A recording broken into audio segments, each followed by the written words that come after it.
Gewoonwijs zo'n hier duizenden festivalbezoekers staan te douchen en te genieten van de muziek. Maar toch de zware regenbuien van de laatste tijd, maar er geen mensen op dit stuk groen. En dat weer een lietse aanvaller voor de organisatie.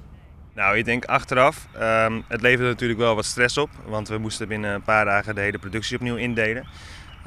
Maar ik denk achteraf dat het terrein, het is wel veel meer weer een ontdekkersterrein geworden. Maar elk naaideal had ik zijn voordeel.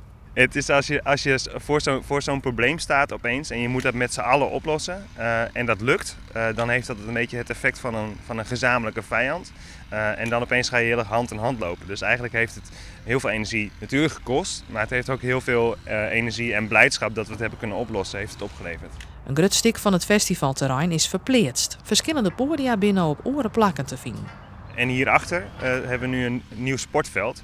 Ja, en die is eigenlijk groter dan dat hij daarvoor was. En ook verscholen. En ik denk dat iedereen daar de tijd van zijn leven gaat krijgen. Zo kun je meedoen aan het potje Blien krantenmappen of aan een wedstrijdje Vla Rugby. Het festival begint vreed om 2 uur. Van de 400 kaarten zijn nog maar een paar honderd beschikbaar.